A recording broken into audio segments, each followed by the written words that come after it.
মাহিম একটি ভুয়া অনলাইন মাহিম একটি ভুয়া অনলাইন শপিং পেজ তৈরি করে সামাজিক যোগাযোগ মাধ্যমে প্রচার চালায়।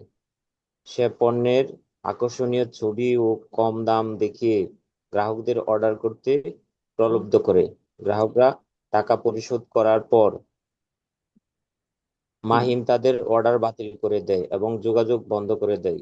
এছাড়া সে ওয়েবসাইটে কিছু তথ্য পরিবর্তন করে গ্রাহকদের বিভ্রান্ত করে। মানে এটা কি ঘটনা, কি ইলিশ মাছের ঘটনা বর্তমান চলতেছে, চলে না? ইলিশ মাছের ঘটনা। হুম। ইলিশ মাছ পাঠায়, জি স্যার। খুব তাজা ইলিশ পাঠায় দেয় অল্পতেই, তিনটা নিবেন তো 1500 টাকা, 500 টাকা করে পর তাজা ইলিশ টাকাগুলো নিয়ে প্রথম তারা এই যে কন্ডিশন গুলা দেয়। এটা শুধু তাজা ইলিশ হুম। মাছের ঘটনা না, এরকম শার্টের শপিং করতেছে। এই যে বিভিন্ন সে এই যে মাহিম যে ভুয়া অনলাইন শপিং পেজ করে মানে চালাইতেছে। হুম। আর সে পণ্যের আকর্ষণীয় ছবি টবি দিয়ে গ্রাহকদের একটা এলোরমেন্ট করতেছে, প্রলব্ধ করতেছে। এবং যখন টাকা পরিশোধ করতেছে তখন অর্ডার বাতিল করে দিচ্ছে। যে কেন বাতিল করলো? যে আপনার পাঠানোর কথা 510 টাকা, আপনি কেন 520 টাকা পাঠাইছেন? আপনি এটা ভুল করছেন। স্টুপিডরা তারা বলে, দেখবেন আপনি আপনি সরল বিশ্বাসে 10 টাকা বেশি দিচ্ছেন, অথবা বলে দিচ্ছে আপনার 510 টাকা পাশে। অনেকে বলে, আবার আবার বলবে আপনি 510 টাকা কেন দিচ্ছেন, আমার তো একটা খরচ আছে, আপনি এটা ভুল করছেন, এটা এখন বাতিল হয়ে গেছে, এটা সফটওয়্যার বাতিল করে দিছে। স্টুপিডরা বলে এটা সফটওয়্যার বাতিল করছে, এটা আমরা বাতিল করিনি। এটা এগুলা আমরা থানার হলে কাজ করছি, আমরা জানি। এবং এরকম করে এক ইলিশ 3 বার বিক্রি করে। 3 বার এরকম টাকা পাঠাত, 1200 1200 করে 3 বার 3600 টাকা চলে যায়। বলে আপনার সকল ক্যান্সেল হয়েছে, আপনি আরেকবার পাঠাই দিন, আমরা সকল আমরা পরে টাকাটা ফেরত পেয়ে যাবেন। বুঝতে পারছেন? এরকম দেন ধারণা এদের। এরকমই শেষ পর্যন্ত যোগাযোগ বন্ধ করে দেয়, পরে থানায় জিডি করে। পরে থানায় জিডি করলে আর কি করবে? যে আপনার অনলাইন পেজ আছে, এটা আসলে কি ভাইরাল কিনা, কতজন সদস্য আছে, পেজটা কি ভেরিফাইড কিনা, বা আপনি সবাই কিনতেছে কিনা, ওখানে কমেন্ট বক্সে যারা তাদের সাথে যোগাযোগ করছেন কিনা, তারা আপনার সাথে কোন নাম্বারে কথা বলছে, ওই নাম্বার বন্ধ কিনা, কথা বলার ধরন কেমন, ভাষা কেমন, সব মানে কি বলবো আর। এরকম এগুলোর সাথে কথা বলতে বলতে বিরক্ত লাগে। ইচ্ছা মতো এদেরকে যদি আপনি স্ল্যাং ওয়ার্ড ইউজ করেন, এদের কোনো যায় আসে না।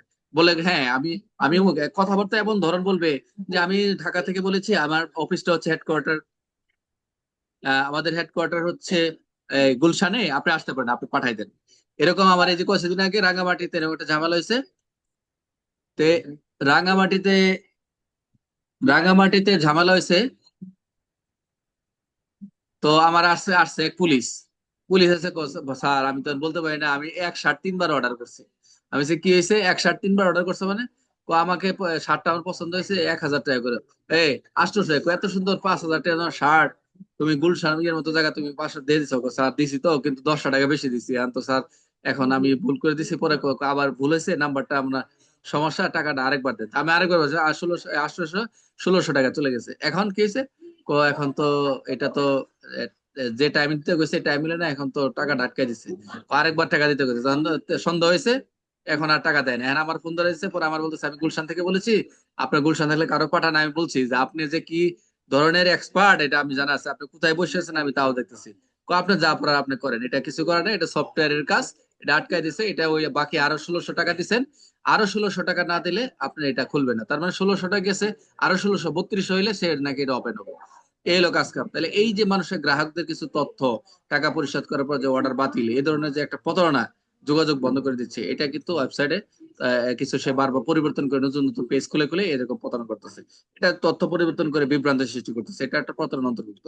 এই সাইবার স্পেস প্রতারণাটা হচ্ছে মাধ্যম ব্যবহার করে মুছে ফেলা ভুয়া তথ্য সংযোগের মাধ্যমে ধোঁকা দেয় মানুষকে।